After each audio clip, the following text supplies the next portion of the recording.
no capítulo de número 7, e o verso de número 11, eu gostaria que você acompanhasse. Assim, Salomão acabou de construir a casa do Senhor e o palácio real. Tudo que Salomão tinha planejado fazer na casa do Senhor e no seu palácio, ele efetuou com sucesso.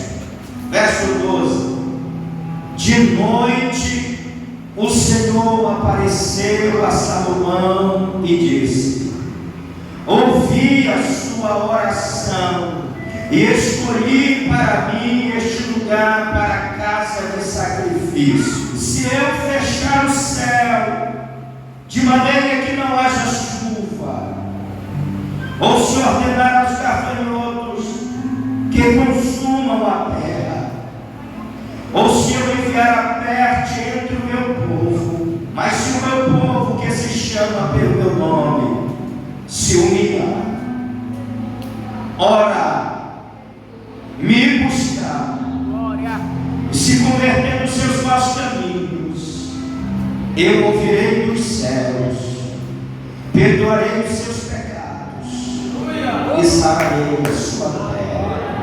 O contexto aqui é um contexto de oração respondida. E o Senhor disse a Salomão: se eu fechar o céu de maneira que não haja chuva, ou se eu enviar os gafanhotos para consumir a terra, ou se eu enviar a peste no meio do meu povo. Veja aqui, 3 grandes problemas: céu fechado, gafanhotos comendo toda a plantação e a peste matando pessoas. Aí o Senhor apresenta a Salomão 4 condições para Deus reverter o quadro. A primeira condição é: o Senhor diz assim: se o meu povo que se chama pelo meu nome. O Senhor não espera a oração do mundo, o Senhor não espera a oração dos ímpios. Deus espera a oração da igreja, humilhação da igreja, oração da igreja, busca da igreja, se converter nos seus maus caminhos da igreja. Então ele diz: se o meu povo que se chama pelo meu nome. Se você é povo de Deus, no mínimo você tem que fazer essas coisas sempre: se humilhar, orar, buscar a presença de Deus e se converter nos seus maus caminhos. É impossível ser um crente de verdade e não se humilhar, e não orar, e não buscar, e não se converter nos seus maus caminhos. Não tem como. Em primeiro lugar, o Senhor fala de se humilhar.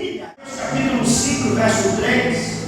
A primeira bem-aventurança é: bem-aventurado os humildes de espírito. O Senhor coloca no começo aqui da bem-aventurança dos humildes, dos pobres de espírito, daqueles que olham para todo lado e diz assim: eu só dependo de Deus, eu não dependo do homem para me viver, eu dependo de Deus, eu não dependo de mim, eu dependo de Deus. E diante de Deus eu me humilho, diante de Deus eu me quebranto, diante de Deus eu me prostro, diante do meu Criador para dar glórias a Ele, para dizer que eu não passo de pó, que eu não passo de cinza. E Deus me fez não para viver orgulhosamente, Deus me fez para viver humildemente. Deus resiste ao soberbo, mas dá graça ao humilde. Não tenho como eu não falar de humilhação e não lembrar de Acabe. Acabe foi um homem que fez muitos males para a nação de Israel. Os pecados que Acabe cometeu foram terríveis. Só que você acompanhar a narrativa, se você puder abrir a sua Bíblia. Primeiro livro dos Reis, capítulo de número 21, verso de número 17. Então a palavra do Senhor veio a Elias, o tisbita, dizendo: levante-se, vai encontrar com Acabe, rei de Israel, que mora em Samaria. Eis que ele está na vinha de Nabote, onde foi para tomar posse. Fale com ele, dizendo: assim diz o Senhor, você matou e ainda por cima tomou a herança. Fale também o seguinte: assim diz o Senhor, no mesmo lugar onde os cães lamberam o sangue de Nabote, cães lamberão teu sangue, sim, o seu sangue. Acabe perguntou a Elias: então, meu inimigo, você já me achou? Elias respondeu: achei sim, porque você já se vendeu para fazer o que é mal aos olhos do Senhor. Glória! Eis que trarei mal sobre você, arrancarei a sua posteridade e exterminarei de Acabe todos do sexo masculino, quer escravo, quer livre em Israel. Farei com a sua casa o mesmo que fiz com a casa de Jeroboão, filho de Nebate, e com a casa de Baasa, filho de Aías, por causa da provocação com que você me irritou e levou Israel a pecar. Também de Jezabel, o Senhor falou: os cães devorarão Jezabel dentro das muralhas de Jezreel. Agora veja o verso de número 27. Quando Acabe ouviu essas palavras, rasgou as suas roupas, cobriu-se de pano de saco e jejuou, dormia vestido de pano de saco e andava cabisbaixo. Então a palavra do Senhor veio a Elias, o tisbita, dizendo: você viu como Acabe se humilhou diante de mim? Portanto, visto que ele se humilhou diante de mim, não trarei este mal nos seus dias, mas nos dias do seu filho o trarei sobre a sua casa. Nabote está morto. Acabe desce para a vinha de Nabote para inaugurar. Os olhos de Deus contemplam Acabe lá de cima. Quando Acabe está lá na vinha, Deus manda o profeta Elias. O profeta Elias vai e declara o juízo de Deus, o que vai acontecer com Acabe, o que vai acontecer com a esposa dele, o que vai acontecer com seus filhos. Deus diz: eu vou exterminar toda a tua linhagem. Sabe o que foi que o Acabe fez? O Acabe foi para casa, tirou a veste de rei, se vestiu de pano de saco e começou a jejuar. E andava dentro do palácio de cabeça baixa, triste. Ninguém via uma alegria no rosto de Acabe. Quando ele ia dormir, ele não dormia com a roupa de rei, ele dormia vestido de pano de saco. O Senhor chama Elias e diz: Elias, você viu o que Acabe fez? Ele se humilhou diante da minha presença. E por causa da sua humilhação, eu não vou trazer a desgraça nos seus dias. Eu vou deixar ele morrer. Depois que ele morrer, eu vou trazer o mal sobre a sua família. Se Acabe não se humilha, ele ia ver toda a desgraça que Deus proferiu a respeito da sua família, mas por causa de uma humilhação. Agora escute, irmão, toda vez que a Bíblia fala de humilhação, ela está falando de jejum. Humilhar a carne. Deus desenvolveu o jejum para humilhar a nossa carne. É através do jejum que a nossa carne começa a perder a sua força. O jejum não muda Deus, mas muda quem faz. O jejum é uma arma poderosa para Deus realizar grandes proezas. Experimente periodicamente jejuar pelo menos uma vez na semana. Colocar essa carne ruim para beber. Essa carne não gosta de jejum, não. Ela gosta de comer feijão com arroz todo dia, um açaí, uma barra assada, beber uma Coca-Cola, comer uma carne assada. Essa carne ruim, ela não gosta de jejum. Irmão, o jejum faz a carne gritar. Estou falando de jejuzinho de uma hora, não. Porque tem uns crentes tão mole que até para fazer o jejum tem que ser um negócio assim, sofisticado, negócio assim. Irmão, põe essa carne para gemer, irmão. Você não sabe o poder que tem o jejum. Jejum amortece a carne e libera a força do Espírito para que o Espírito Santo possa atuar. Eu desafio você a jejuar. Balança quem está do teu lado e diga: Deus está chamando para jejuar e jejuar mais. Quem sabe eu estou pregando para crente aqui que ainda não fez um jejum esse ano. Começa a jejuar com essa carne para gemer. Humilha ela. Você sabe por quê? Israel passou fome no deserto logo no começo, de propósito. Deuteronômio capítulo 8, verso 3 diz assim: o Senhor te humilhou e te deixou passar fome, para que entendesse que nem só de pão viverá o homem, mas de toda a palavra que sai da boca de Deus. Não é só de pão que você vive, mas é da palavra, é da comunhão com Deus.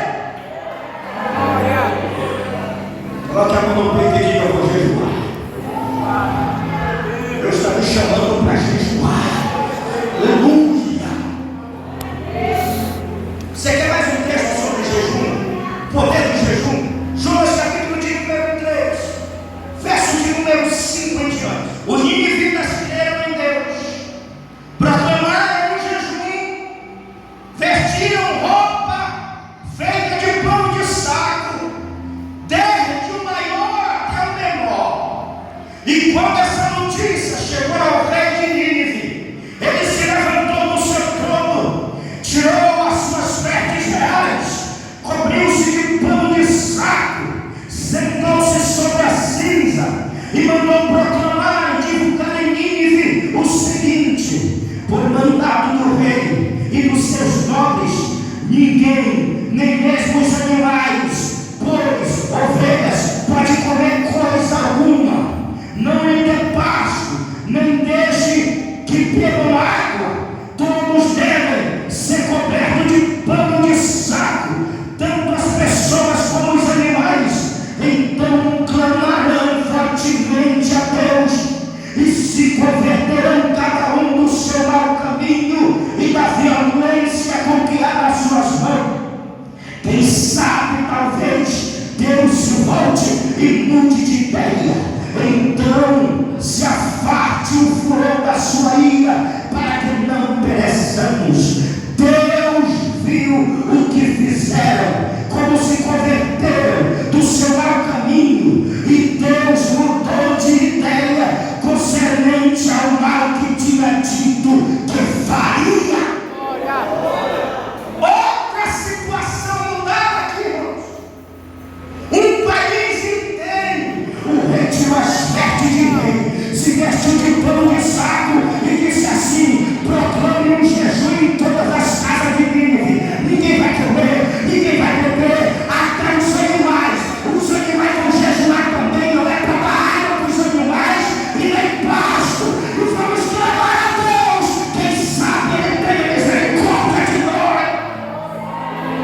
Mas a Bíblia diz que Deus viu o que eles fizeram. E o que Deus tinha falado que ia fazer, porque eles se arrependeram, Deus não fez. Segure a tua mão lá no alto. Eu profetizo que situações, juízos serão revertidos através da tua humilhação. Deus entrará nesta causa, Deus entrará nesta batalha, Deus te dará vitória. Quem quer? Então olha para quem está do seu lado e diga: jejua. Se o meu povo que se chama pelo meu nome se humilhar. Segundo ponto, orar. Diga comigo, orar.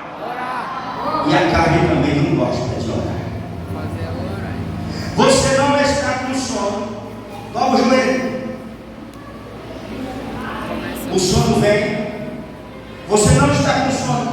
Pega a Bíblia e começa a ler. Vem o sono. Vem preguiça. Vem desânimo. Vem problema.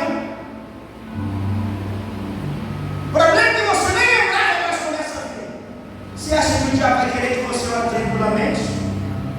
Oração, jejum, ler a Bíblia, não é batalha normal, é batalha espiritual, são atividades espirituais. Só que vamos para a Bíblia. Salmo de número 55, verso 17 diz assim: de tarde, de manhã e ao meio-dia orarei ao Senhor e Ele vai me responder. Daniel, capítulo de número 6, o verso de número 10.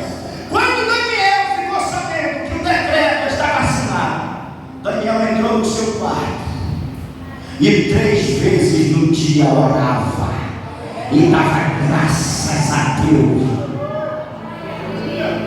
Oração. Você quer ver o poder da oração? Atos dos Apóstolos, capítulo de número 12, verso de número 5, diz assim: Pedro estava guardado na prisão, mas a igreja fazia constante oração a Deus em favor do Pedro, a ponto de Deus dizer assim: o meu servo está na prisão e a minha igreja está orando. Anjo, vem cá, anjo, desce lá na prisão, pode soltar Pedro, porque a oração da minha igreja chegou no meu trono. Todo crente que mantém contato com Deus, ele é um crente que vive diferente. Você vê um crente agoniado, desesperado: meu Deus, estou com medo do amanhã. É porque está faltando oração na vida dele. Meu Deus, o que vai acontecer com o Brasil? Você sabe como é que está o Brasil? A bagunça que está. Parece que quando esse governo chegou aí, os demônios foram soltos também, meu irmão. Eu nunca vi, eu tenho 36 anos de idade, eu nunca vi tanto mal nessa nação brasileira. Mas se você ficar preocupado, meu irmão, você não congrega mais, você fica desesperado, você abre, vai lá para a televisão, vê lá os canais de televisão, estão tudo comprado, irmão. O sistema de Satanás está atuando na terra, mas eu estou olhando para o meu Jesus e eu estou dizendo: eu estou confiando no Senhor. Se o Brasil está desse jeito, mas o céu não está desse jeito. O Senhor está no controle de tudo. O Senhor é o controle da minha vida, da minha casa, da minha família, da igreja. Para de olhar para o problema e começa a olhar para Jesus. Atos dos Apóstolos, capítulo 10, verso 30. A Bíblia diz que Cornélio estava orando 3 horas da tarde, irmão. 3 horas da tarde. Meu Deus, eu não tenho como fazer nada. É hora de orar. Cornélio não era nem crente, estava orando. Era quase crente, faltava um pouquinho. Ele estava esmola. Ele tinha 2 obras. 3 horas da tarde, o Cornélio dobrou o joelho e começou a orar. E a oração de Cornélio chegou lá no céu. Deus mandou um anjo. O anjo desceu e disse: Cornélio, a tua oração chegou lá.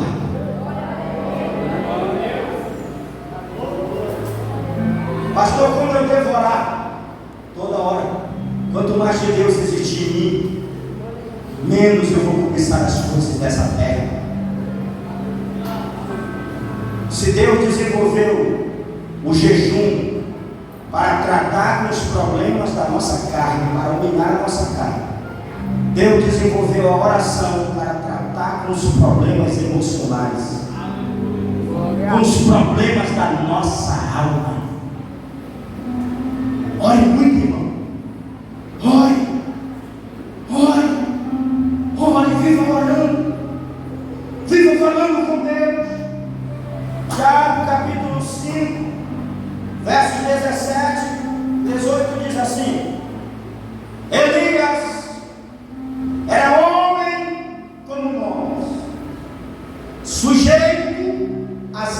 mesmas paixões, mas orou com fervor para que não chovesse, e por 3 anos e meio não choveu.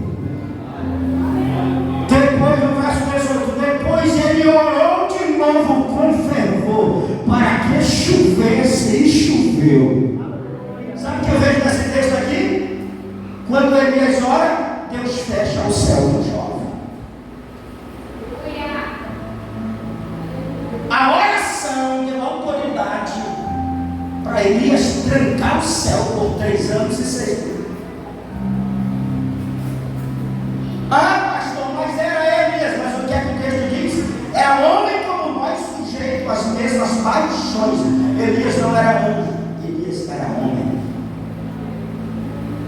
E a Bíblia diz: e depois ele orou, e a chuva desceu, e a terra produziu, a terra deu seus frutos.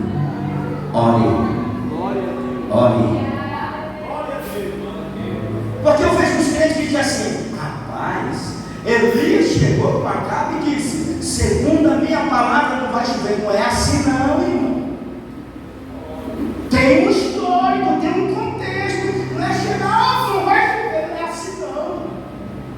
Perceba, nós temos no capítulo 17 de 1 Reis, quando ele chega na presença de Acabe, é a primeira vez que Elias aparece no cenário dele. A Bíblia diz: Elias, o tisbita dos moradores de Gileade, ninguém sabe nem onde era o Tisbé. Ele chegou diante de Acabe, olhou para a cara de Acabe e diz assim: viva o Senhor em cuja presença estou, que segundo a minha palavra não vai chover. E ele saiu dali, irmão, e ele foi orar.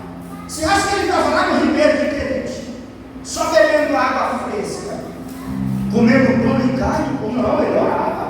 Aí o Tiago vem e responde.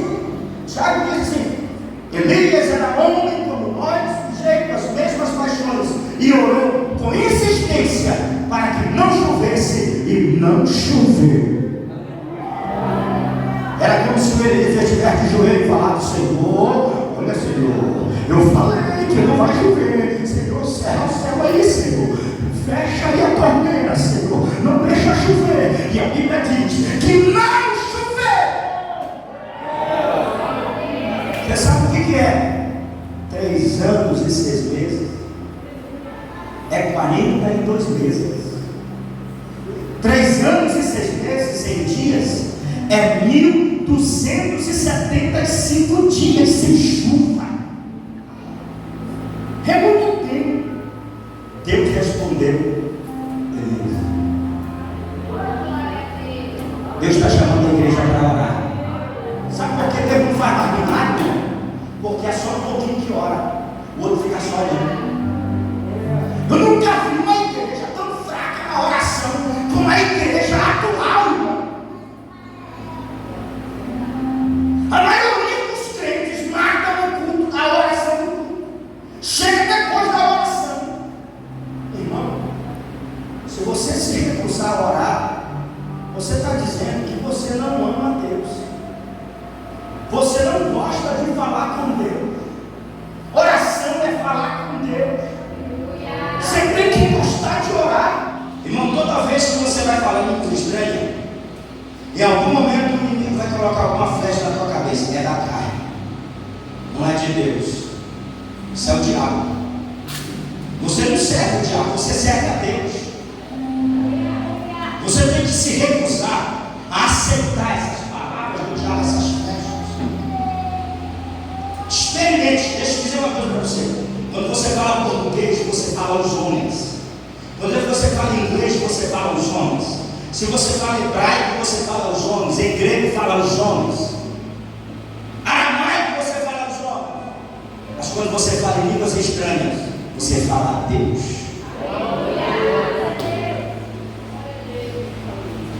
Meu Deus, eu estou com vontade de orar, mas eu não tenho palavra. Você dobra o seu joelho e começa a falar em línguas estranhas. A oração em línguas estranhas é uma oração a Deus. Quando você ora falando em línguas estranhas, o Espírito Santo fala em você, por você de você. Pergunte para quem está ao seu lado: você é batizado com o Espírito Santo? Comece a orar em línguas. Mas pastor, quando eu estou falando em língua, minha mente não entende nada. Não é para eu entender não, é só para Deus entender. É um tipo de oração que Ele desenvolveu. Sabe que você está entregando a cesta básica, você está trabalhando, naturalmente você está falando em línguas estranhas, e as línguas estranhas, a oração não atrapalha a tua atividade normal. Isso aqui é algo muito sério, irmão.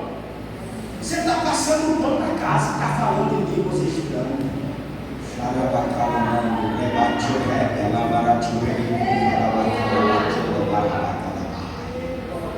Depois que eu aprendi isso aqui, meu irmão, para onde eu estou? Aonde eu estou falando, é oração. É por isso que Paulo disse assim: orai sem cessar. Meu Deus. Ora que você melhora. Ora que o estresse começa a ir embora. Começa a orar, você vai ficando mais perto.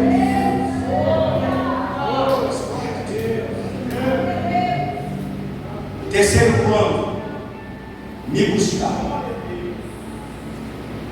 Expressão: buscar a Deus. Buscar a face de Deus.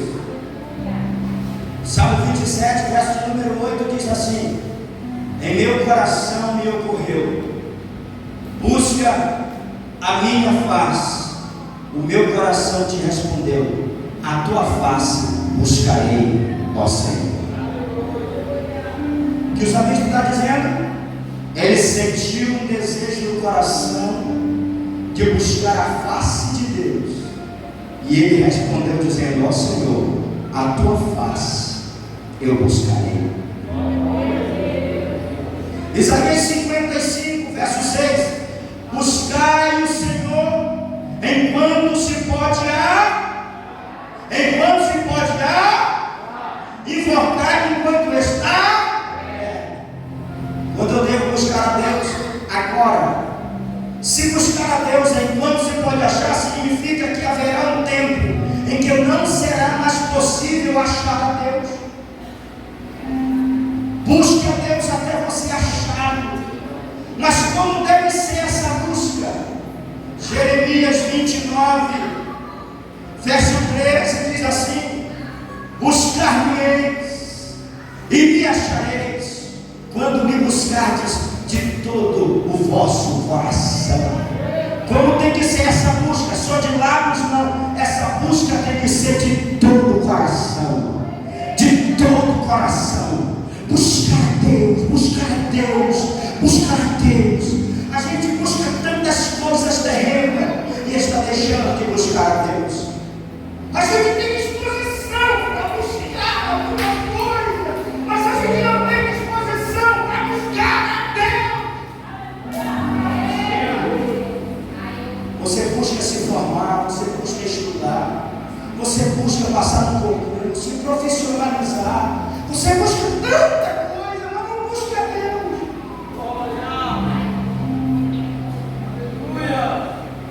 Deus está me chamando para buscar a Ele. Deus, eu estou aqui para buscar a tua presença. Estou aqui para buscar a tua presença. Me ajuda, Jesus.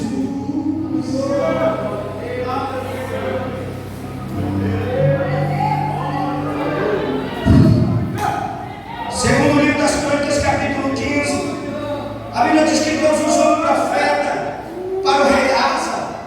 E o profeta disse assim: ouve, rei Asa, tu, Judá e Benjamim, o Senhor está convosco enquanto vós estiverdes com Ele. Se o buscardes, Ele se deixará ser achado. Mas se vocês o deixarem, Ele também deixará vocês.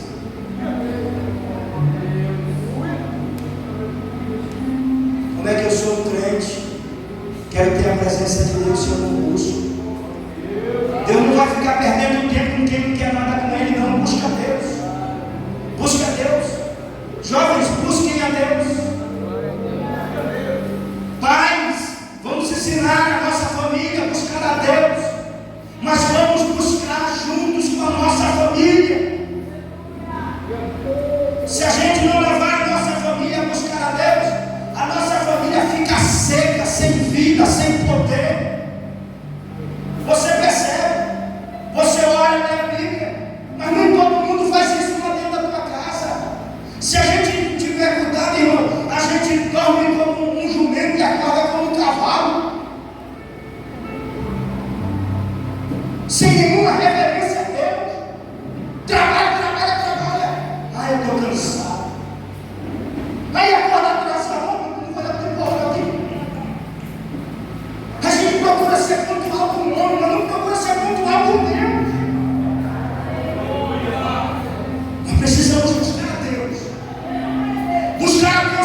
pacto comigo aqui? Levante a mão. Se você não der conta, baixa a mão. Foi nesse mesmo capítulo 15 que a Bíblia diz que Asa levantou a mão juntamente com o povo de Judá e disse assim: Deus, a partir de hoje assumimos um compromisso com o Senhor, que nós vamos te buscar. E se nós deixarmos de te buscar, nós vamos morrer. O Senhor vai nos matar. Você tem coragem?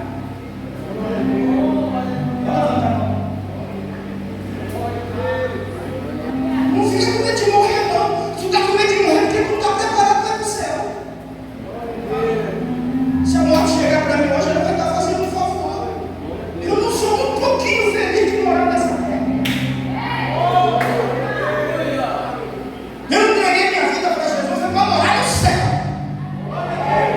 Paulo disse assim para mim: vou viver a Cristo e morrer é lucro.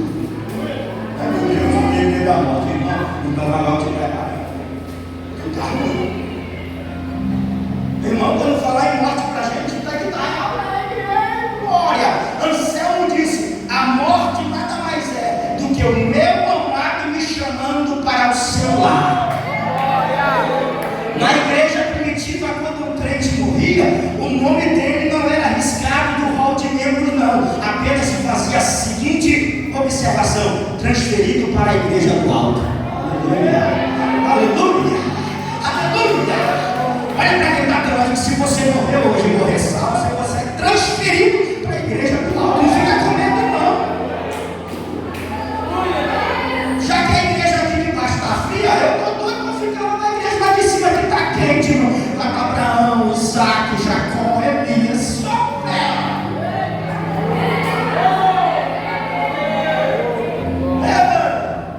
Aleluia! Está arrancando glória para a igreja, está trabalhando, irmão. Chegou lá no céu, meu irmão. É anjo para todo lado dizendo: Santo, Santo, Santo é o Senhor dos exércitos. Toda a terra está cheia da sua glória. Os 24 anciãos tiram a coroa da sua cabeça e colocam nos pés de Jesus. E vem o outro coral dizendo: grandes são as tuas obras, ó Senhor, Criador dos céus e da terra, porque fostes morto e com teu sangue compraste para Deus gente de todos os povos, línguas e nações. É assim que é o cântico do céu.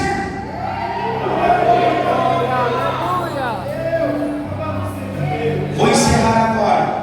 Por último, se converter dos seus maus caminhos. Irmão, teve um tempo, irmão, que eu me matava para decorar versículos da Bíblia, texto da Bíblia. Aí eu chegava na igreja, estava metralhado, os irmãos ficavam só me olhando. Eu disse: rapaz, não vai botar esses crentes para abrir a Bíblia comigo, irmão. Tem uns crentes que estão folgados que nem a Bíblia trabalha na igreja. O povo que gosta de acompanhar a Bíblia, a igreja presbiteriana, irmão. É texto, está lá abrindo a Bíblia, está vendo se está escrito ou não. A gente está tão ruim que até preguiça para ler a Bíblia a gente tem. Vamos me ajudar aí, vamos pregar comigo aí. Não é só eu que vou sofrer, não, tu vai sofrer também aqui. Joel capítulo 2, verso de número 12 diz assim: ainda assim agora mesmo, diz o Senhor, convertam-se a mim de todo o coração, com jejuns, com choro, com pano de saco. Rasguem o coração e não as suas roupas. Convertam-se ao Senhor seu Deus, porque Ele é bondoso e compassivo e tardio em irar-se e grande em misericórdia. E mude de ideia quanto ao mal que havia anunciado. Quem sabe se ele não se voltará e mudará de ideia, e ao passar deixe uma bênção para que vocês possam trazer oferta de cereais e libações ao Senhor seu Deus. O que o profeta Joel está convidando a nação? Está convidando a nação de Judá para se arrepender dos seus maus caminhos, se arrepender dos seus pecados, se vestir de pano de saco, fazer jejum, chorar,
precisa se quebrantar.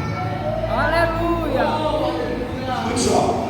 Se a igreja se humilhar, orar, buscar a Deus e se converter nos seus maus caminhos, Deus promete fazer 3 coisas. Primeiro, Ele vai ouvir do céu. Segundo, vai perdoar os nossos pecados. Terceiro, vai sarar a nossa terra. Vai sarar a tua casa. Vai sarar a tua família. Vai sarar o teu casamento. Vai sarar a tua vida profissional. Vai sarar a tua vida de estudo. Deus vai sarar a tua rua. Deus vai sarar o teu bairro. Deus vai sarar teu cunho. Se a igreja de